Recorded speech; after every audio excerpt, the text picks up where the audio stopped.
Assalamualaikum dear students, how are you all? I hope you are all good and doing well in your life. Lecture की तरफ जाने से पहले दुरूद पाक रिसाइट कर लीजिए। बिस्मिल्लाहिर्रहमानिर्रहीम। अल्लाहुम्मा सल्लि अला मुहम्मद व अला आलि मुहम्मदिन कमा सल्लैता अला इब्राहीम व अला आलि इब्राहीम इन्नका हमीदुम मजीद। अल्लाहुम्मा बारिक अला मुहम्मद व अला आलि मुहम्मद कमा बारकता अला इब्राहीम व अला आलि इब्राहीम इन्नका हमीदुम मजीद। रब्बी ज़िदनी इल्मा रब्बी ज़िदनी इल्मा रब्बी ज़िदनी इल्मा। आमीन आमीन आमीन। सो स्टूडेंट्स, आज का जो हमारा टॉपिक है या जो आज का हमारा चैप्टर पढ़ने जा रहे हैं हम, उसका नाम है जी turning effect of a force. आज से पहले हम जितनी भी फोर्सेस पढ़ते आए हैं उस फोर्स को हमने लीनियर मोशन के लिए पढ़ा, लीनियर मोशन पर असर करते हुए पढ़ा। यानी कि कोई फोर्स किसी जिस्म को आगे हरकत करवाती है तो कोई पीछे करवाती है। लेकिन इस चैप्टर में जो हम पढ़ेंगे उस वो चैप्टर का नाम ही बता रहा है कि हम उस फोर्स को पढ़ेंगे जो फोर्स किसी बॉडी को घुमा सकती है, उसको रोटेट भी करवा सकती है। सो इस टॉपिक में हम स्टेप बाय स्टेप पढ़ेंगे कि रिजिड बॉडी क्या है, एक्सिस ऑफ रोटेशन क्या है। इसी चैप्टर में हम रीड आउट करेंगे, ये कॉन्सेप्ट को क्लियर करेंगे। Turning effect of a force क्या है, इसी तरह हम पढ़ेंगे line of action of force क्या है, और मूवमेंट आर्म को हम देखेंगे इसके अंदर, और मूवमेंट ऑफ फोर्स यानी टार्क को भी हम इसके अंदर कवर करेंगे। सो स्टार्ट करते हैं। As we know, a force is a vector quantity, so it acts in particular direction। कहता है कि फोर्स, जैसा कि हम सबको पता है, एक वेक्टर क्वांटिटी है। वेक्टर क्वांटिटी कौन सी होती है? वेक्टर क्वांटिटी वो होती है जिसकी ना सिर्फ हम मैग्नीट्यूड को देखते हैं बल्कि इसकी डायरेक्शन को भी देखते हैं। सो इसलिए ये वेक्टर क्वांटिटी है, इसलिए इसकी डायरेक्शन तो होगी, तो इसलिए इसकी पर्टिकुलर डायरेक्शन है। We observe various effects of force. कहता है कि हम फोर्स की डिफरेंट इफेक्ट्स को देखते हैं।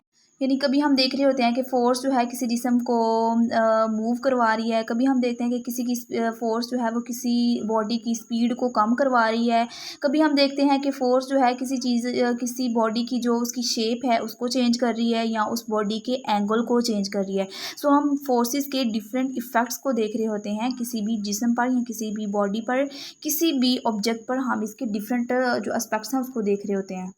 सम फोर्सेस प्रोड्यूस एक्सेलरेशन और डिसलरेशन इन अ बॉडी। आगे वो कह रहा है कि किस तरह डिफरेंट इफेक्ट्स हो सकते हैं। कहता है कि कभी कभी जो बॉडी है, जो फोर्स है, वो किसी बॉडी की स्पीड को या उसकी रफ्तार को चेंज कर देती है, एक्सेलरेशन में इजाफा करती है, और कभी क्या करती है, डिसलरेशन कर देती है, यानी उसकी स्पीड को कम कर देती है। Some tend to rotate it around a point. कहता है कुछ फोर्सेज ऐसी होती हैं जो किसी बॉडी को किसी पॉइंट के अराउंड जो है वो टर्न कर देती है, उसको घुमा देती है। And some forces balance each other acting in opposite directions. कहता है कि कुछ फोर्सेस ऐसी होती हैं जो अपोजिट डायरेक्शन में काम कर रही होती हैं, और रूल ये है कि जब दो फोर्सेस आपस में अपोजिट डायरेक्शन में हों तो क्या होता है, एक दूसरे के जो इफेक्ट है उसको कैंसिल कर देती हैं, जिसकी वजह से सारा जो इफेक्ट है वो बैलेंस हो जाता है। कोई भी फोर्स इफेक्ट नहीं कर रही होती क्योंकि एक दूसरे के इफेक्ट को ये कैंसिल आउट कर देती हैं। आगे देखिए जी, all those forces which act parallel to one another are known as the parallel forces. कहता है कि वो तमाम फोर्सेस जो एक दूसरे के बराबर हों, एक ही डायरेक्शन में हों, उसको हम क्या कहते हैं जी, एक्ट पैरेलल, यानी एक ही लाइन में हो, उसको क्या कहते हैं, पैरेलल फोर्सेस। आप ऊपर डायग्राम में भी आप देख रहे होंगे कि इन ये जो है एक ही लाइन में है, एक ही इनकी रफ्तार है, डायरेक्शन है। सो ये क्या हो जाएंगी, पैरेलल डायरेक्शन, पैरेलल फोर्सेस हो जाएंगी। कहता है कि the points of application of such forces में भी डिफरेंट। कहता है कि ये जो है एक दूसरे के पैरेलल होती हैं लेकिन इनके पॉइंट्स जो हैं वो डिफरेंट हो सकते हैं। यहाँ देखिए जी, इस डायग्राम में जो है वो तीन फोर्सेस उसने हमें दिखाई गई हैं। दो की डायरेक्शन ऊपर को है, तीसरी की डायरेक्शन नीचे को है। सो कहता है कि इनकी जो पॉइंट्स हैं डिफरेंट हो सकते हैं। एक ये F1 वाला पॉइंट है, एक F2 वाला पॉइंट है, एक F3 वाला पॉइंट है। सो ये जो है इनके पॉइंट्स डिफरेंट हो सकते हैं। अगला टॉपिक देखिएगी, वो है जी like and unlike parallel forces. If the parallel forces are acting in a same direction then they are called like parallel forces। कहता है कि अगर जो parallel forces हैं, मतवाजी forces हैं, एक ही सिमत में या एक ही डायरेक्शन में एक्ट कर रही होंगी तो उन्हें हम क्या कहेंगे, like parallel forces। यानी जो दोनों parallel forces हैं वो क्या हैं, एक दूसरे के like हैं, एक दूसरे के बराबर हैं, सेम डायरेक्शन में हैं। फॉर एग्ज़ाम्पल हम देखते हैं कि अगर दो लोग, दो आदमी, दो पर्सन एक ही लकड़ी को धकेलें तो लकड़ी पर ज़्यादा ज़ोर लगेगा। क्यों? क्योंकि वो एक ही डायरेक्शन में क्या कर रहे हैं, उसको धकेल रहे हैं, उस पर फोर्स लगा रहे हैं। अब देखिए अगली लाइन, उसमें उसने जो है अनलाइक पैरेलल फोर्सेस के बारे में बताया है कि अनलाइक पैरेलल फोर्सेस क्या होती हैं। If their direction are opposite to one another they are called the unlike parallel forces. ऊपर आप स्क्रीन पे भी देख रहे हैं कि अगर वही फोर्सेस जो हैं एक दूसरे के उनकी डायरेक्शन डिफरेंट हो जाए, एक दूसरे के अपोजिट हो जाए, तो क्या हो जाएंगी, वो अनलाइक पैरेलल फोर्सेस हो जाएंगी। फॉर एग्ज़ाम्पल के जैसे हम मिसाल एक लेते हैं कि एक बच्चा जो है झूले में बैठा हुआ है और दूसरा बच्चा झूले में बैठ के वो बच्चा अपने आप को आगे की तरफ पुश कर रहा है, आगे की तरफ धकेल रहा है, और वही दूसरा बच्चा जो उसका फ्रेंड है वो क्या कर रहा है, झूले को पकड़ के पीछे लेके आ रहा है। यानी एक बच्चा आगे को आ रहा है, दूसरा पीछे को लेके जा रहा है, तो क्या हो जाएंगी, ये अनलाइक पैरेलल फोर्सेस हो जाएंगी। यानी वो बच्चा जो झूले पे बैठा हुआ है अपने आप को आगे धकेल रहा है और वही उसका फ्रेंड उसको पीछे को लेकर आ रहा है, तो ये फोर्सेस क्या हो जाएंगी, एक दूसरे के अपोजिट हो जाएंगी, अनलाइक हो जाएंगी। ठीक है, तो इनको क्या हम कहेंगे, ये अनलाइक पैरेलल फोर्सेस हैं। आगे देखिए, three forces F1, F2 and F3 are shown in figure acting on a rigid body at different points. कहता है कि यहाँ पे तीन फोर्सेस बताई गई हैं, उसका नाम उसने बताया है। कहता है कि डिफरेंट पॉइंट्स पर एक्ट कर रही हैं। Here the forces 1 and F2 are like parallel forces but F2 and F3 are unlike parallel forces. इसमें वो कह रहा है कि जो F1 और F2 हैं, देखिए कि उनकी डायरेक्शन बिल्कुल सेम है और इसलिए ये क्या हो जाएंगी, लाइक पैरेलल फोर्सेस हो जाएंगी। और जबकि F2 लगा लें या F1 लगा लें, इनमें से कोई एक जो है इसके साथ कंपेयर कर लें तो क्या हो जाएंगी, ये डिफरेंट अपोजिट डायरेक्शन में हो जाएंगी, इसलिए हम इन्हें क्या कहेंगे, अनलाइक पैरेलल फोर्सेस कहेंगे। सो हमें मालूम हुआ कि लाइक और अनलाइक पैरेलल फोर्सेस जो हैं एक दूसरे से डिफरेंट किस तरह है, डायरेक्शन की वजह से, जबकि इनकी जो मैग्नीट्यूड है वो बिल्कुल सेम है, जबकि इनकी डायरेक्शन डिफरेंट है, जिसकी वजह से ये दोनों डिफरेंट कॉन्सेप्ट्स हैं।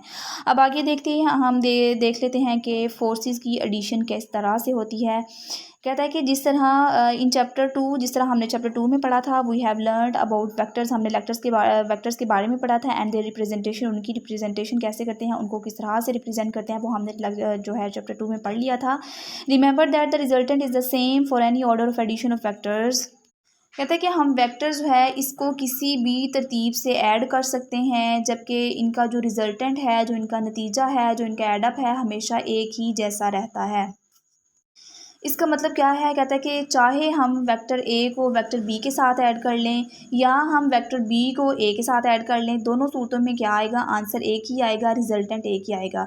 क्यों उसने ऐसा कहा, जैसा कि हम 2 के अंदर 3 को ऐड करें तो आंसर 5 आएगा, अगर 3 के अंदर 2 को ऐड करें तो आंसर क्या आएगा, 5 ही आएगा। सो हम वेक्टर बी को वेक्टर ए के अंदर ऐड कर सकते हैं, वेक्टर ए को वेक्टर बी में ऐड कर सकते हैं, इसमें कोई भी प्रॉब्लम नहीं आएगा, रिजल्टेंट सेम रहेगा।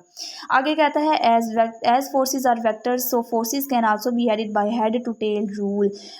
चैप्टर 2 में हमने रीड आउट किया कि वेक्टर्स को हम एडअप कर सकते हैं। सो जो फोर्स है वो एक वेक्टर है, सो हम इसको भी एडअप कर सकते हैं। किस तरीके से, हेड टू टेल रूल के ज़रिए। हेड टू टेल रूल हमने डिटेल में पढ़ा, वो क्या है कि एक वेक्टर का जो हेड है उसको दूसरे वेक्टर की टेल के साथ मिला देना है, इसी तरह दूसरे वेक्टर की जो हेड है उसको तीसरे वेक्टर की टेल के साथ मिला देना है, इस तरह करते जाना है जहाँ तक हमारे सारे वेक्टर्स ऊपर ड्रा ना हो जाएं। फिर हमने क्या करना है, पहले वेक्टर की जो उसकी टेल है उसको उसको और जो लास्ट वाले वेक्टर का हेड है उसको आप इसमें मिला देना है, तो उससे हमारा एक नया वेक्टर आएगा जो कि क्या कहलाएगा, रिजल्टेंट वेक्टर, जो इन सब का क्या होगा, प्लस होगा, एडअप होगा। आगे उसने बोला हुआ है कि इस कॉन्सेप्ट को समझने के लिए आगे एक एग्जांपल दी हुई है, इस एग्जांपल को आप क्लोजली रीड आउट कीजिए, जो कॉन्सेप्ट है उसको लीजिए। इसमें बेसिकली उसने 3 फोर्सेस का नाम दिया हुआ है और उनके मैग्नीट्यूड बताया है। एक का है 200, दूसरे का है 300, तीसरे का है 250, और उनका बेसिकली एंगल्स बताए हुए हैं कि एक को आपने ड्रा करना है 30 एंगल पर, दूसरे को ड्रा करना है 45 एंगल पर, तीसरे को ड्रा करना है 60 वाले एंगल पर। सो हमने क्या करना है, 100 को 1 सेंटीमीटर ले लेना है, इसी तरह हमने 200 को 2 सेंटीमीटर के करीब ले लेना है, क्योंकि हमने एक सूटेबल स्केल सेलेक्ट कर लेना है, और हमने 250 को 2.5 के इक्वल ले लेना है, और अब हमने इनको ड्रा कर देना है जिस एंगल पर उसने बताया हुआ है। 2.0 सेंटीमीटर को हम ड्रा करेंगे 30 एंगल पर, इसी तरह जो हमारे पास 3 सेंटीमीटर है उसको हम ड्रा करेंगे 45 वाले एंगल पर, इसी तरह जो 2.5 सेंटीमीटर है इसको हम ड्रा करेंगे 60 वाले एंगल पर। सो जब हम इनका रिजल्टेंट वेक्टर लेंगे तो वो किसके इक्वल आ जाएगा, इन सब का एडअप आ जाएगा। इन तीनों को ऐड किया जाए तो हमारे पास 7.1 सेंटीमीटर आ जाता है। तो इस जो है डायग्राम में उसने बेसिकली यही बताया कि किस तरह हम तीनों फोर्सेस को एडअप करते हैं। इसी तरह इसमें उसने क्या बताया है, उसने तीनों फोर्सेस को जो है उनके एंगल के हिसाब से यहाँ पे ड्रा कर दिया है। लास्ट में बता रहा है कि जो measured length of resultant force is 7.1, यानी कि इस रिजल्टेंट फोर्स की लेंथ कितनी आई है हमारे पास 7.1 सेंटीमीटर।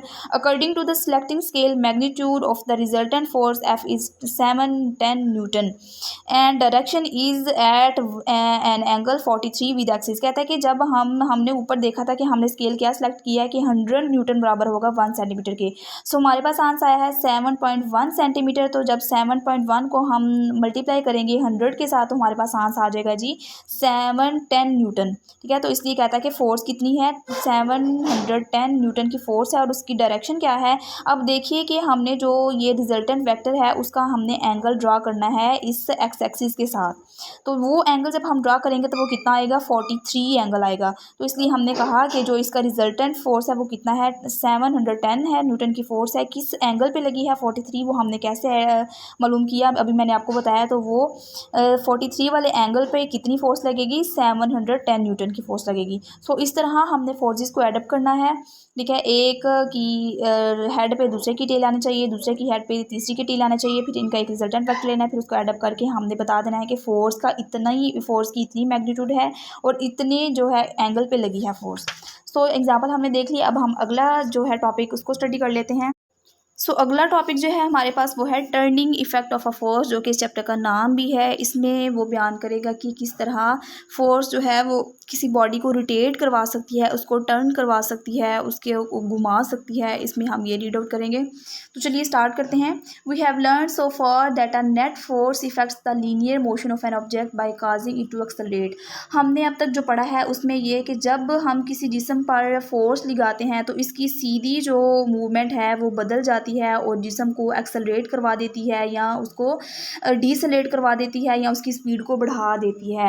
यानी फोर्स लगने से कोई जिस्म सीधी लाइन में अपनी रफ्तार को बदल लेता है। जैसे गाड़ी पर जोर लगने से या ब्रेक लगाने से क्या होता है, या तो उसकी रफ्तार बढ़ जाती है या जो है उसकी स्पीड बढ़ाने से उसकी स्पीड बढ़ जाती है। तो एक्सेलरेटर पर दबाएं तो उसकी स्पीड बढ़ जाती है। सो फोर्स क्या है, इफेक्ट पैदा करती है। आगे कह रहा है कि since rigid object can also rotate so we need to extend our concept to the turning effect of a force. इसमें वो कह रहा है कि जो रिजिड ऑब्जेक्ट्स हैं कैन आल्सो रोटेट, कहता है कि वो रोटेट भी कर सकते हैं, ज़रूरी नहीं कि वो एक लीनियर ही मोशन करे बल्कि वो रोटेट भी कर सकते हैं।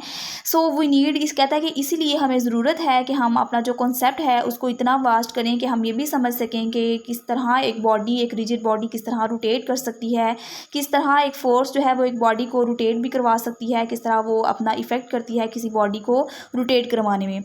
When we open or close a door we apply force. कहता है कि जब हम किसी भी दरवाजे को खोलते हैं या हम किसी दरवाजे को बंद करते हैं तो हम क्या करते हैं, बेसिकली हम हाथ से उस बॉडी, उस जो डोर है उसके ऊपर फोर्स लगा रहे होते हैं। This force rotates the door about it's hinge, this is called the turning effect of force. Hinge का क्या मतलब होता है, हिंज होता है जो दरवाजे के कब्जे होते हैं, जो दरवाजे जिन पॉइंट्स के अराउंड दरवाज़ा जो है वो रोटेट करता है उन पॉइंट्स को बेसिकली हम कहते हैं हिंज, या उसको उर्दू में कहते हैं कब्ज़ा, दरवाजे का कब्ज़ा। इसमें वो कह रहा है कि दरवाज़ा जो है वो सीधा आगे पीछे हरकत नहीं कर सकता बल्कि एक पॉइंट के इर्द गिर्द वो घूमता है, वो रोटेट करता है। यही घुमाने वाला जो असर है, इसी असर को हम क्या कहते हैं, टर्निंग इफेक्ट बोलते हैं। यानी कि पूरे दरवाजे का बेसिकली हमारे पास जो हिंज पॉइंट्स होते हैं वो 3 होते हैं हर दरवाजे में। तो 3 पॉइंट्स के इर्द गिर्द जो दरवाज़ा है वो रोटेट करके खुलता है या बंद होता है। सो दरवाज़ा बिल्कुल सीधा हो के ऐसे नहीं हो जाता बल्कि वो रोटेट करता है। तो इस रोटेटिंग जो इफेक्ट है उसको हम क्या कहते हैं, टर्निंग इफेक्ट कहते हैं।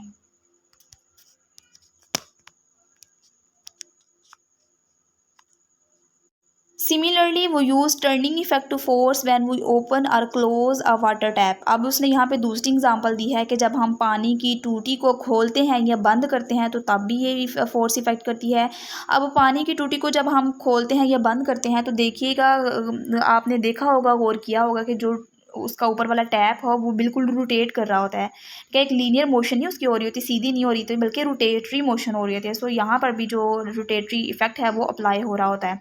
लेट अस डिफाइन सब terms used in the study of a turning effect of a force. कहता है कि टर्निंग इफेक्ट के अंदर हमें कुछ जो टर्म्स हैं वो समझनी होंगी, उसकी हम डिफाइन कर लेते हैं यहाँ पे। आगे कह रहा है कि if the distance between two points of the body remains the same under the action of a force it is called the rigid body. यहाँ पर बेसिकली उसने हमें रिजिड बॉडी की डेफिनेशन बताई है। चैप्टर स्टार्ट करने से पहले हमने देखा था कि हम इस चैप्टर के अंदर रिजिड बॉडी के भी कंसेप्ट को रीड आउट करेंगे। सो आप इस जो है डेफिनेशन को हाईलाइट कर लीजिए, ये पेपर पॉइंट ऑफ व्यू से, पेपर के पॉइंट ऑफ व्यू से भी इंपॉर्टेंट है, ये आ सकती है। सो इसकी डेफिनेशन क्या है हम देख लेते हैं, हम इसको समझ लेते हैं। कहता है कि जब कोई भी बॉडी है उसके दो पॉइंट्स के दरमियान, डिस्टेंस बिटवीन टू पॉइंट्स, दो पॉइंट्स के दरमियान जो उसका फासला है वो रिमेन सेम, बराबर रहे, सेम रहे, फोर्स लगाने के बाद भी, तो उसको हम क्या कहते हैं, रिजिड बॉडी कहते हैं। यानी जो रिजिड बॉडी है वो एक ऐसा जिस्म है जो दबाने से, फोर्स लगाने से या खींचने से, आप जो भी फोर्स उस पर लगा रहे हैं, अप्लाई कर रहे हैं, उससे वो अपनी शेप को नहीं बदलता, ना ही उसका एंगल बदलता है, ना ही उसका साइज़ बदलता है। जैसे दरवाज़ा है, दरवाजे को आप खोलते हो, बंद करते हैं, उसकी शेप में, उसके साइज़ में कोई फ़र्क नहीं आता। या रिजिड बॉडीज़ और भी कई हैं, रिजिड बॉडीज़ हैं, तो उनकी शेप या उनका साइज़ से चेंज नहीं होता। सो ये वो बॉडीज़ जिनकी शेप में या साइज़ में जो डिफरेंस पैदा नहीं होता फोर्स लगाने से, तो उनको हम क्या कहते हैं, रिजिड बॉडीज़ बोलते हैं। During rotation all the particles of the rigid body rotate along fixed circle. कहता है कि जब कोई बॉडी रोटेट कर रही होती है तो उसके जो तमाम पार्टिकल्स होते हैं, ऑल द पार्टिकल्स जो हैं वो सर्कल करने लग जाते हैं, यानी घूमने लग जाते हैं जब कोई बॉडी रोटेट करती है। कहता है कि जब कोई भी बॉडी रोटेट करती है तो उसके सारे पार्टिकल्स जो हैं अपने अपने फिक्स्ड गोल दायरों में क्या करने लग जाते हैं, हरकत करने लग जाते हैं। लेकिन इन सब का जो सेंटर होता है वो एक ही सेंटर होता है जिसके इर्द गिर्द ये घूम रहे होते हैं। The straight line joining the centers of these circle is called as the axis of rotation. In this case it is OZ। अब OZ को देख लेते हैं, ये है जी O और ये है Z।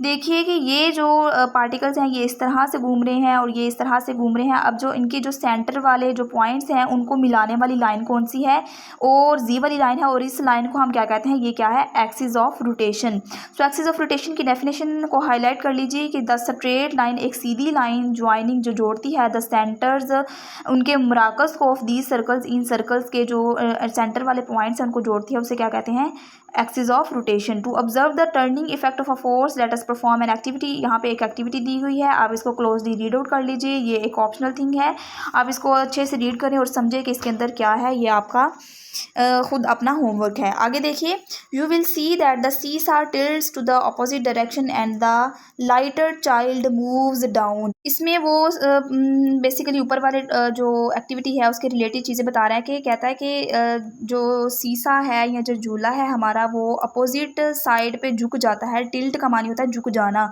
झुक जाता है, और जो हल्के बच्चे हैं वो बारी बारी नीचे आ रहे हैं, कभी ये नीचे आ रहा है ये ऊपर हो जाता है, और कभी ये नीचे आ रहा है ये ऊपर हो जाता है। So this shows that the turning effect of a force does not depend only on its magnitude but also on the location where it acts।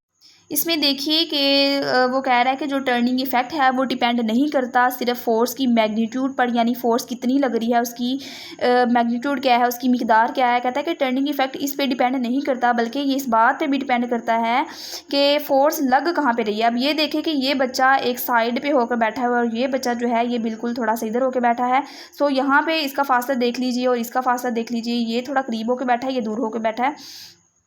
अगर झूले के एक तरफ ज़्यादा वज़न होगा और दूसरी तरफ कम वज़न होगा तो झूला क्या होगा, हमेशा बारी बच्चे की तरफ झुक जाएगा क्योंकि उसका वज़न ज़्यादा है। लेकिन अगर हल्का बच्चा दूर बैठा हो थोड़ा झूले के ऊपर तो वो क्या होगा, नीचे आ सकता है, वो ऊपर ही नहीं अटका रहेगा, वो नीचे भी आ सकता है।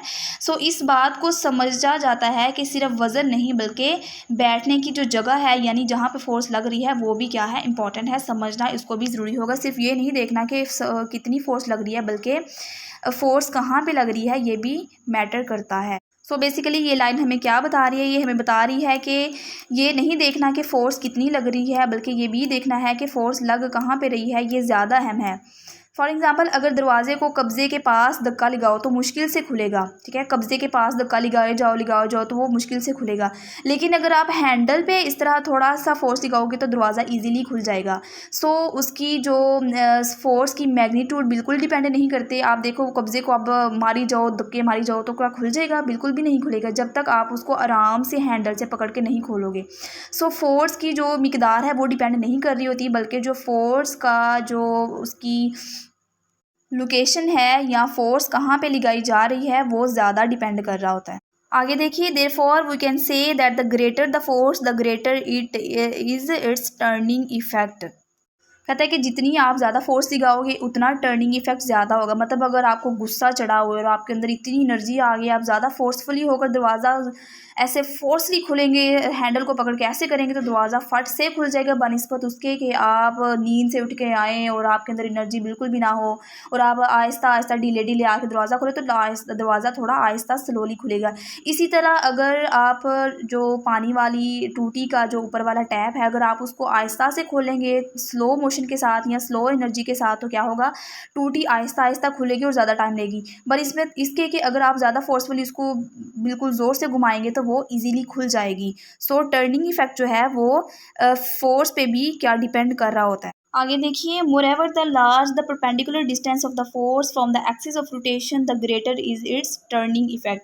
इसमें वो कह रहा है कि the larger the perpendicular distance of the force from the axis of rotation, यानी कि अगर जितना ज़्यादा फासला होगा किसी फोर्स का उसके परपेंडिकुलर डिस्टेंस से, परपेंडिकुलर डिस्टेंस ऑफ फोर्स यानी कि जितना ज़्यादा फासला होगा फोर्स का उससे एक्सिस ऑफ रोटेशन से, उतना ज़्यादा ग्रेटर इट्स टर्निंग इफेक्ट, उतना उसका टर्निंग इफेक्ट ज़्यादा होगा। फॉर एग्जांपल यहाँ अगले पेज को आपको स्पिनर की एग्जांपल उन्होंने दी हुई है, उसने बनाई हुई है इसकी diagram.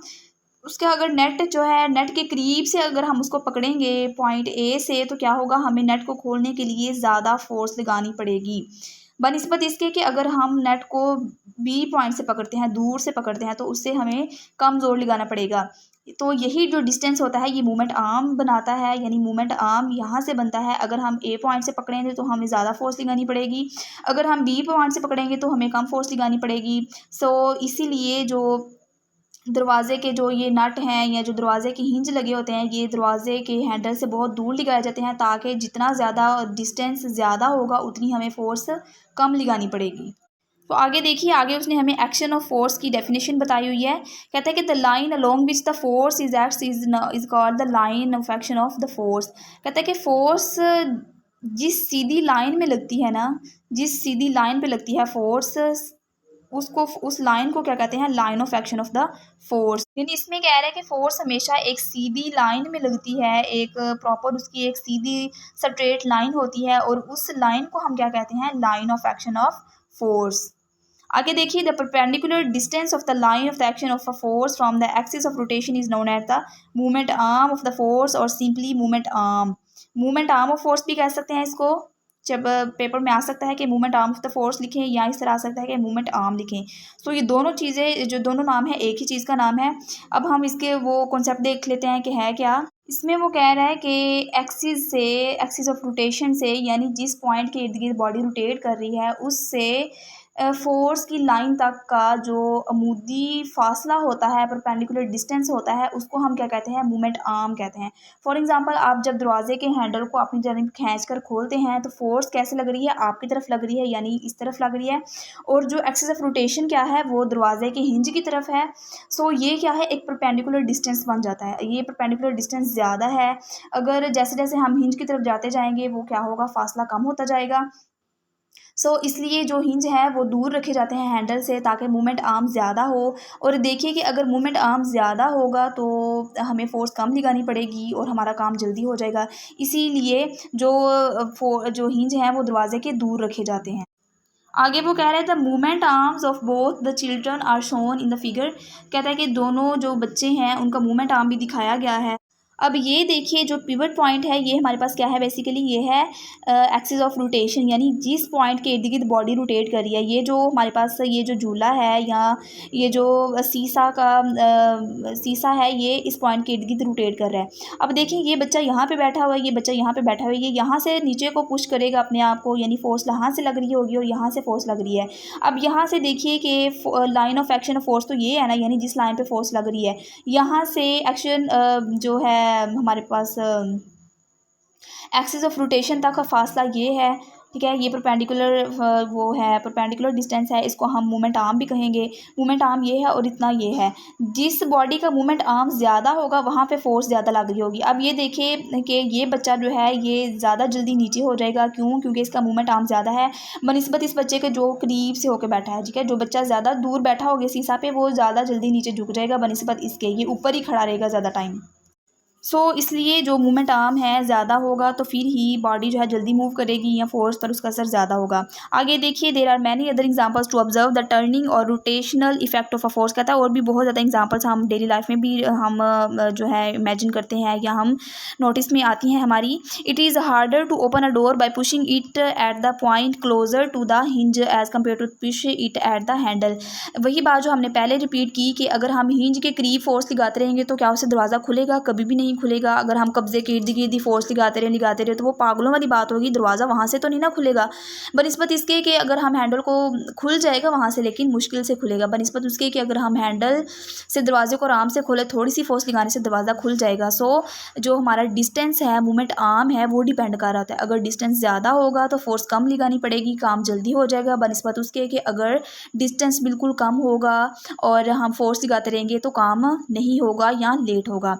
That is why door or window handles are always installed at larger distance from the hinges to produce larger movement of force by applying less force. कहता है कि इसी वजह से जो डोर और विंडो हैं उनके जो हैंडल्स हैं वो दूर रखे जाते हैं at the larger distance from hinges, कब्जे से बहुत ज़्यादा दूर रखे जाते हैं।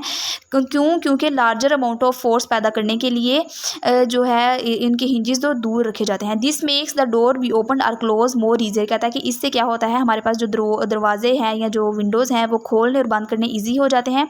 Similar it requires greater force to open a nut by a spanner if you hold it closer such as point A than point B. यहाँ पर उसने दोबारा से स्पैनर की, हमने यहाँ पर भी इसका कॉन्सेप्ट देखा। अब यहाँ पे दोबारा अगेन देख लेते हैं। कहता है कि ये एक स्पैनर है, उसका ये नट है। अब हमने इस नट को खोलना है। अगर हम यहाँ से पकड़ेंगे इसको और फोर्स लगाते जाएंगे तो ये देखिए कि यहाँ से यहाँ तक का फासला थोड़ा है, तो इसलिए जो ये नट है ये बहुत लेट जाके खुलेगा या मुश्किल से खुलेगा। बनिस्बत इसके कि अगर हम नट को यहाँ बी पॉइंट से पकड़ें और इसको खोलें तो ये इजीली खुल जाएगा, क्योंकि यहाँ तक मूवमेंट जो आर्म है वो ज़्यादा होगा और बनिस्बत यहाँ के मूवमेंट आर्म कम होगा। मूवमेंट आर्म जो है वो डिपेंड कर रही होती है बॉडी को रोटेट करवाने में, फोर्स की मैग्नीट्यूड पे भी डिपेंड कर रही होती है। यानी अगर हम मूवमेंट आर्म कम होगा तो मूवमेंट आर्म कम होगा तो फोर्स ज़्यादा लगानी पड़ेगी। अगर मूवमेंट आर्म ज़्यादा होगा तो फोर्स कम लगानी पड़ेगी और काम इजीली हो जाएगा। आज जो हमने पढ़ा वो बेसिकली हमने इस चैप्टर का इंट्रो देखा, उसके बाद हमने लाइक और अनलाइक पैरेलल फोर्सेस को देखा, फिर हमने देखा कि फोर्सेस को किस तरह से एडिशन उनकी किस तरह से की जाती है, फिर हमने turning effect of a force पढ़ा, उसमें हमने डिफरेंट एग्जांपल्स के साथ और एनिमेशन वीडियोज़ के साथ हमने इसको कवर अप किया और लास्ट में हमने भी 2-3 एग्जांपल्स पढ़ी। आई होप कि आपको ये वाला टॉपिक अच्छे से समझ आ गया होगा। जो आपका कॉन्सेप्ट रह गया हो वो आपने लाजमी कमेंट सेक्शन में पूछना है, और अगर आपको ये वीडियो अच्छी लगी हुई हो तो इस वीडियो को लाजमी लाइक कीजिएगा और कमेंट सेक्शन में एक प्यारा सा कमेंट लिखिएगा और हमारे इस चैनल को सब्सक्राइब कीजिएगा ताकि हमारी आने वाली हर वीडियो आपको जल्दी और सबसे पहले पहुंच जाए। और आज के लिए इतना ही। अपना ख्याल रखिएगा, अपने प्यारों का ख्याल रखिएगा और रेडी रहिएगा अगले नेक्स्ट लेक्चर के लिए जो कि हमारा होगा मूवमेंट ऑफ फोर्स के ऊपर। अल्लाह हाफिज़, bye bye, see you later इंशाअल्लाह।